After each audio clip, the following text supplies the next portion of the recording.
Welcome back, everyone, to Aspire to Lead, where we will be discussing the visions, inspirations, and experiences from top educational leaders.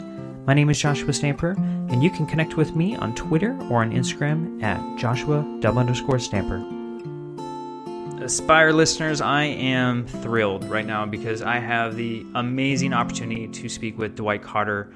He is a nationally recognized school leader from Central Ohio, and he has been so busy. I feel like every time I'm pulling up social media, he's somewhere else speaking, writing a book, contributing, and I'm so excited to have a conversation with him this evening. So Dwight, thank you so much for being on the Aspire to Lead podcast. Josh, man, it's an honor and a pleasure to be here with you. Like I said, I've admired your work from afar. I think this is our first time having a conversation. It is. But we've been connected through social media for quite some time. I admire your work as well. Well, I am honored, sir, and I'm super excited to learn about your background, your journey, and what you're up to today. So I'm starting my 28th year in education, which blows my mind that I'm approaching 30. I remember when I started, it felt like 30 years was going to be so far away, and I'm doing things I never thought I never dreamed about or aspired to be. It's just things just happened over time. So I started my career in a suburban district in Central Ohio called Gahanna, specifically Gahanna Jefferson Public Schools. Started out as a middle school social studies teacher, and so I did that for 3 years. And while I was a teacher at the middle school South, to be specific, I was also the head track coach for middle school East, 7th and 8th grade boys and girls. So I had about 220 rambunctious middle schoolers that I was trying to corral, and I had 3 new assistant coaches who never coached before. It was my first coaching experience. It was their first coaching experience. So we really had a great team, had a lot of fun. And I was also coaching freshman football at the high school level. So I was in 3 different buildings in the district, which gave me an opportunity to really connect with a lot of students, get to know a lot of staff members and administrators. So after 3 years at Middle School South, I got hired at Gahanna Lincoln High School to teach social studies to 9th grade students. And it was a course called Global Studies, which is like freshman level world history. Right. And I had a unique opportunity to have some of my middle schoolers who I coached. I was able to have them in the classroom. And then some of the football players that I coached, I was able to have them in the classroom. So that was a fun experience. Did that for 5 years. And during that time, we had a principal named Sherry Dunlap. And for whatever reason, Sherry Dunlap took a liking to me and started really mentoring me without me really realizing that. Right. One day she approached me and came to my classroom and says, "Hey, we're starting something called Critical Friends Group," and asked me if I heard about it. Never heard about it at all. I thought it was a little hokey name. And so she explained it and described it. And she says, "Well, I would like for you to go through the training to be a facilitator." And that blew my mind because I was only 6-7 years into it. Into the profession. And like I said, for whatever reason, she saw something in me. So I went through the facilitator training, and the group started while I was going through the training. So we had a really tight-knit group. And the sole premise of Critical Friends was to have courageous conversations about our work, to observe one another, give clear, specific feedback, focus on our strengths, but also areas of improvement, but it was non-evaluative. So we were visiting each other's classrooms, giving each other feedback about what we saw, what we observed, and we, developed some common language and common strategies to really focus on how to improve our instruction. And it was classroom teachers from, we had performing arts, English, science intervention specialists, a couple math teachers. So we were all different content areas, and our commonality was we were, willing and had a desire to grow. Right. And it was at that point when I thought about administration. Prior to that, never crossed my mind. So I said, maybe administration is something that I would consider. So then Sherry left, and a guy that was probably more instrumental in my career than anybody else, his name was Mark White. Mark White came in to be the principal when Sherry left. So I introduced myself. He's like, "Yeah, I heard about you." And at that time, I had started my master's program to get my master's in administration. And we clicked right away. And so we would have these really thought-provoking conversations. And he was also, like I said, he was mentoring me during my principalship work. So, you have to have an administrator who oversees and, work through the assignments and things like that. So he gave me a couple projects to work on. I was still the critical friends group coach. So I was doing that. I was attending conferences and taking on more leadership roles in the building leadership teams and whatnot. And so it was just, I was growing exponentially those 2 years. And then late spring of that year, one of the assistant principals got another job in another district. So Mark approached me and says, "Hey, I don't know if you heard, but Steve Anderson just got another job. Why don't you apply for the principal or the assistant principal position?" And I was just like, "Man, I'm not even ready for that. I'm not sure that's what I want." I said, "Plus, I still have to do my internship, so I'm not finished with my program yet." He said, "We know that." He's like, "You know what? It'll be good experience for you. Just, you should apply." So I was like, "All right, I have nothing to lose," because I was enjoying the time in the classroom. I wasn't itching to do anything different. So like I said, I had nothing to lose. Mm-hmm. So I went in there with just the understanding, like, this is just a conversation. So it was several people in the interview committee, and I was just very loose and relaxed because, again, I had no desire and no preconceived notions that I was going to get the job. Right. Like it was just a conversation. So a few days later, Mark came back to my room, knocked on the door, and just pointed at me and told me to come here. It was right in the middle of class. I'm like, "All right, what happened?" So he said, "I don't know what you said in the interview," and he had this mean, like, scowl on his face. He's like, "I don't know what you said in the interview." And I was like, "What, am I in trouble?" He's like, "No, you got a second interview." And he, shook my hand, said, "Congratulations. I'm proud of you." And that's when I really freaked out. I mean, I got scared, like, this thing can actually happen. And I didn't tell my family at all. I didn't tell my mom, my brother. I didn't tell anybody about this. Because, again, it wasn't anything that I was pursuing. Sure. Nor did I tell anybody on the staff.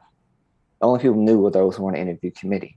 So then a few days later, I went to the second interview, and it was the superintendent, assistant superintendent, HR director, secondary curriculum director, special ed coordinator, a couple other people. It was all district office staff. Yep. I was extremely nervous. So they asked a couple questions, couple scenario things, and then the superintendent says, "I have one final question." And he slid a piece of paper across the desk and says, "Would you accept the assistant principal position?" I turned it over, and it was the contract. Nice. And man, I freaked out. I just started laughing hysterically, and they were like, what's so funny? And I was just like, I can't believe this is happening. So that started and that was in 2001. So that started my administrative journey. And I was the assistant principal at Gahanna Lincoln for 3 years. The first thing Mark told me was that, you've been a teacher in this building, so the transition could be rough and rocky. So you got to be very careful. And he says, one thing I want to tell you is, like, be prepared to lose friends, mm-hmm. because your role is completely different, and you have to function differently. Yeah. And differently. And that was the best advice he told me, because it prepared me for what was coming. Yeah. So I did that for 3 years, had a great experience, and then became a middle school principal at Gahanna Middle School East. Did that for 3 years. Then I had the huge honor and opportunity to go back to Lincoln High School to be the principal. And I was there for 6 years. And Mark was the assistant superintendent, then superintendent. So we worked together, I would say, for 14 years, wow. As principal, teacher, principal, assistant principal, and then superintendent, assistant superintendent, and principal. So we had a really strong connection. And through our work, we co-wrote 3 books, actually. Mm-hmm. Our first book was called What's in Your Space? 5 Steps to Better School and Classroom Design. And that was based on our work from a building that we built together with a whole group of people called Clark Hall. It was in an annex to our high school. And we wanted to design it where it didn't look like a traditional high school, but it was much more modern, much more flexible seating, bright colors, natural light, like really catering to the needs of Generation Z. And that we won some awards. Scholastic gave us an award for that. Received a lot of positive press and, some prominence there. And then during that work, leading that work helped me become a digital principal of the year through NASSP. Yep. Again, just stuff that I never even envisioned doing or imagined doing. But it was all about the team that we had together. Like, we had some phenomenal building leaders, phenomenal teacher leadership. We had a great team. Like, everything lined up at the right time. So after about 6 years, I was itching for something different. I thought moving to another district would scratch that itch. So I became a principal at New Albany High School, which was a completely different environment. It was a high achieving, very affluent, high stress environment. So I did that for 4 years. But I quickly learned, probably the end of my first year, that I was ready to get out of building leadership. I really struggled there in terms of internally. Yeah. Externally, I think things were fine, but internally, I was really struggling with what I want to do next. Started battling depression again, and that's been a chronic thing that I've been dealing with as a leader and working through that. So after 4 years at New Albany, during that time, I was also a leadership coach and instructional leadership coach for ICLE, the International Center for Leadership and Education. So I was doing some speaking and coaching with them. So I had an opportunity to join a local company called Dynamics with Dr. Tom Fry, Dr. Jenny Hensley. So I left the principalship altogether. I left public education, did that for a year. So I was working with ICLE and Dynamics for an entire year, started traveling the country a lot more than I anticipated, which was that created some tension because, I'm very close to my daughter, close to my wife. We have very close-knit family. Of course. So while I was home more, I was also gone for longer stretches of time. So the routines were not really established. And so I did that for a year, and then I jumped back into public ed, moved into career tech education. It was perfect timing for me. But I went back as an assistant principal, not the principal. So that was a big shift, but it was exactly what I needed because it allowed me to really tap into my strengths in terms of leading up and providing perspective and supporting the leader. So I was the assistant there for 2 years, and that led to an opportunity to become a district administrator in the same district, Eastland-Fairfield Career Technical Schools, where I'm now the director of student support systems. That's awesome. So that's a very long journey, but like I said, I've done several things, and it's always been because many others have believed in me and helped me believe in myself in terms of my capabilities and strengths. This podcast is a proud member of the Teach Better Podcast Network. Better today, better tomorrow, and the podcast to get you there. You can find out more at teachbetter.com/podcasts. Now let's get back to the episode. So Dwight, I love talking to folks that have different titles within the school district. So the one that you're currently in, what is that all about? As far great as question. Yeah. So it was a new position that was created last year. So I just finished my first year in that position. And Dr. Kim Miller, who's our current superintendent, she had the opportunity to transition into the district 3 months while the superintendent was in place. So she was basically just going on a listening campaign, just really listening to stakeholders, listening to staff. And during that time, she was just taking inventory. And she recognized that we had significant gaps in some things that were really necessary to remove barriers to student learning. She and I have known each other for about 6 or 7 years. We have great rapport. It was my turn to have a conversation with her. And the first thing I told her was I'm done with building leadership. I want to do something different. And she laughed, she was I figured you'd say that. So what did you have in mind? So we talked quite a bit about, just envisioning what I can do, what I'm good at. And then she just took all that information from everyone, laid out a strategic plan in terms of our staffing needs. And then she worked on this position where it encompasses leading our special education department, leading our mental health and wellness, leading PBIS and everything under MTSS and everything under that, our diversity, equity, and inclusion initiatives, which I was already leading in the district, and our guidance counselors and student services. Right. So in my role, those are all the systems that support student learning and remove barriers. So my role is to help provide leadership in the areas that remove barriers to student learning. And I have a phenomenal team that I'm working with. It's not special ed only, it's special ed and all the other things that I listed. So it's a huge job. Yeah, it is. But the beauty of it is I'm able to build the bridge as I'm walking on because it's a brand new position to the district. Sure. Yeah. Yeah, there's a lot of flexibility and probably creativity within that role since you're building it from the ground up. Yeah. And, I mentioned earlier, I've seen you on social media quite a bit. And I think one of the big reasons for that is you got a brand new book out, man. Yeah, man. Yeah. So congratulations. I appreciate that. That's been a labor of love. Yeah. And George Koros, he's been on me for years to get this book out. So when the pandemic hit, I no longer had any excuses. I had time. Lots of time. Yeah, lots of time. So the book is called Be Great, Yep. 5 Principles to Improve School Culture from the Inside Out. The title Be Great is actually an acronym. And those are principles that I try to live my life by. And that came from, it's just a message that I have on everything that I send out. Instead of saying sincerely or yours truly on a message or email, I'll just say be great. And I've been doing that since like 2002, probably 2005, I should say. Mm-hmm. So it evolved from a phrase to principles. Right. And so those principles are be grateful, be relational, be enthusiastic, be authentic, and be teachable. And the subtitle was the 5 Principles to Improve School Culture from the Inside Out. And that came from like really thinking about these principles. And if we all live out core principles, our behavior will improve school culture. Not a program, not a message, not a motivational speech. Mm-hmm. Our individual behavior will improve school culture, and the outcomes will be what we desire. So that's why it's an inside out approach, not an outside in approach.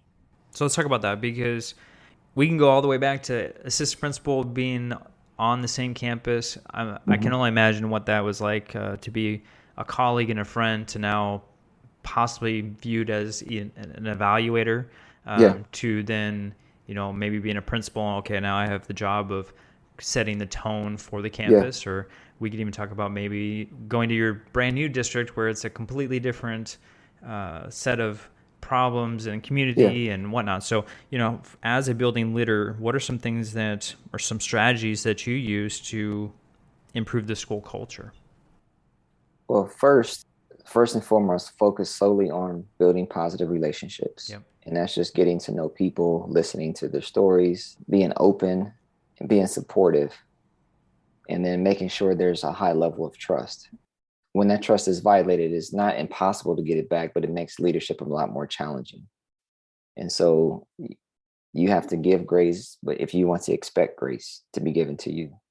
And so that was something that I learned throughout the years. But ultimately, it boils down to the types and strength of relationships that you establish with your staff and then your students. Mm-hmm. And if staff have a supportive relationship and a trusting relationship, they're much more effective. They have that psychological safety where they can take risks without, fear of judgment or ridicule or, poor evaluation to, really do what's best for students. And so that's like foundational. And then tying that into some of my principles of being grateful is constantly recognizing staff for doing the things that are aligned to our core values. I think I did that extremely well, providing either handwritten notes or some other tangible recognition for a job well done. And it wasn't about meeting a certain achievement standard. It was more like making progress towards a goal or just, like I said, doing something that's aligned to our values. So I think as leaders, if you recognize and reward what you want, you'll get more of that. So you're reinforcing those expectations. Mm-hmm. That was always a part of my leadership journey because that's what was done to me. Right. So that's what I learned to do, and that's what I still aspire to do as well. So I want to talk about the climate piece, right? So how do you assess or take the pulse of your campus, or for now, as a district leader, potentially multiple schools, to make sure that things are running the way that you want and that the climate is positive? A lot of listening. Again, because of the trust and relationship, people will tell you, they'll talk. You ask questions, they'll tell you, and they're honest. The worst thing we can do is when we ask the question and they tell us something we don't want to hear. If we get defensive, we shut that down automatically. Right. We won't get their honest feedback about how the climate and the culture is. And so, essentially dive deep into what the difference is between those two. So culture is the beliefs, norms, traditions, and values that the staff, the adults model on a consistent basis. Mm-hmm. That's school culture. Climate is the feel of the school, and the climate can go up or down based on an event or an experience that happens. And this is something that's evolved over time. I used to believe culture was created by the students, But the reality is the students come and go. The staff is there, much more longer. Yep. So they create the traditions, either the known and unknown, or verbal or nonverbal traditions and norms that exist in the school. So we got to make sure those behaviors are aligned to the outcomes that we want. And that's where leadership comes into play. And then especially in today's like rapidly changing times and how volatile and uncertain and complex and ambiguous things are, we have to, as leaders, we have to provide a lot of clarity, explain what's changing, but also what's staying the same, so that people can just feel some type of stability to do their best work and present their best selves to the students every single day. You talked about gratitude, and I think that's something that I want to maybe hone in on a little bit more, because I don't know how your campus was, but I know for mine, at the end of the school year, everyone was just tired. They were just ready for the break, and it was just a lot tougher of a year than everyone anticipated. And I know as myself and our administrative team, we were constantly thinking of ways to show gratitude to our staff, because obviously the teachers were working hard, and we wanted to show our appreciation. So what are some things that you do either at the building level, at the district level, to show gratitude toward your teachers? I would say at the district level, and this is something that, I think every district leader can do, is that we gave the gift of time.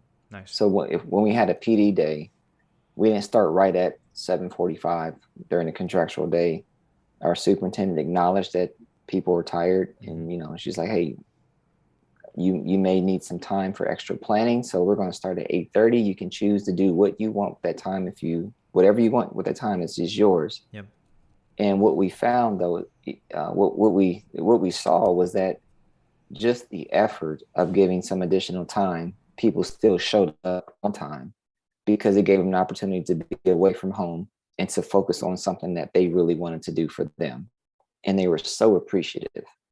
It cost no money. It wasn't a huge decision. We didn't have to get a committee together to do it. And obviously she talked to the leadership team about it, but it was more like acknowledging the fact that, mental and physical exhaustion is a real thing and was a real thing. And so if people appreciated the time, which in turn, they were much more attentive and engaged during the professional development. That's the first thing. And the second thing is, during those PD days, we didn't fill the time up with something every single minute of the day. We gave reflection time and time for breaks and time for transitions and, time for just decompression and collaboration and conversation. And so again, that was very much appreciated. Second or third thing you can do is you can always provide food. Yes. Food always helps, and it's food that the staff likes. That's at the district level. At the building level, it's publicly recognizing specific recognition for things that are aligned to the goals that you have for your building. I think blanket, we appreciate you, that doesn't go well anymore. People need specific feedback, praise, recognition for the specific things they're doing for students, for one another, to improve the climate and culture. So the more specific leaders can be, I think the more genuine they'll come off, and the more appreciative teachers and staff members will be. So Dwight, I always love asking my guests about actionable items. So if there is an aspiring or current leader that is listening and they can do something tomorrow, next week to enhance their leadership skills, what would you recommend? Learn to ask good questions and listen to the responses. Because again, as the world is, and I talked about it earlier, it's called a VUCA world, volatile, uncertain, complex, and ambiguous. The best thing leaders can do, aspiring leaders can do, is learn to ask good questions and to listen to the responses. Take those responses and then put those into actionable steps to, solve problems, make changes, but don't make changes without getting people involved in the process. Right. And so I think listening to other people, collaborating with other people, and then making sound decisions. And I think another step, which I learned from Mark White and several other leaders that I admire and who've been mentors to me, is that they're really clear on whose decision it is. So for example, I was taught, and this is what how I was a building leader as well, is like there's three types of decisions. There's my decision, there's your decision, and there's our decision. Yep. Another leader that taught me that is Steve Bowler, Stand Tall Steve. Like he's very specific in what that is. So when it's my decision as the building leader, that's communicated as well. So that just means I may seek input, but ultimately that's my decision. So like hiring, for example, that's typically a building leader's decision or a district leader's decision with input from staff members. Yep. But it has to be communicated that I'm getting your input, you're not making the decision. That way, no one is upset when the decision is made because they know the expectation going in. When it's our decision, it's input, like in my voice, the leader's voice is one amongst equals.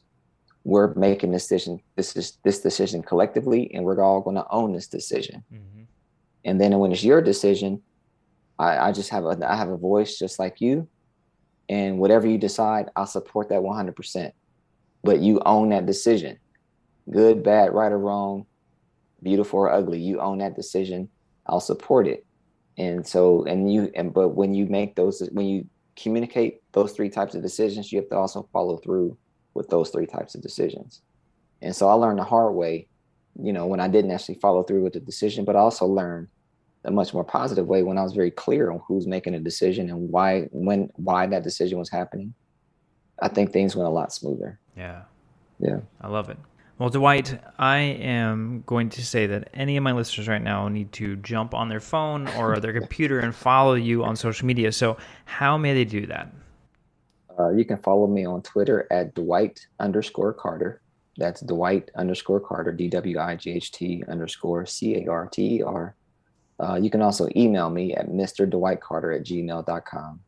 You can also find me at LinkedIn at Dwight L. Carter, and the same on Instagram as Dwight Carter.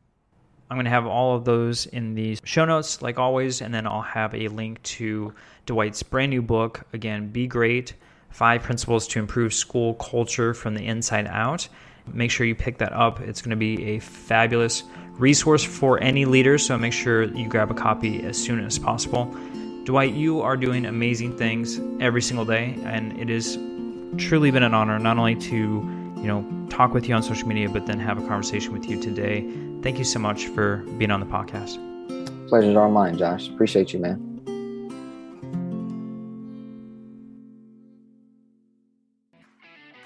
Are you excited that in-person conferences are back? I know I am. In fact, I'm excited to announce that I'll be at the 2022 Teach Better Conference this October 14th and 15th in Akron, Ohio. I'll be recording episodes live in Podcast Row, attending sessions, speaking, and connecting with a whole bunch of amazing educators. It would be awesome if you could join us. Head over to teachbetterconference.com/register and use the code ASPIRE2022 to save $50 off your 2-day registration. I hope to see you in October.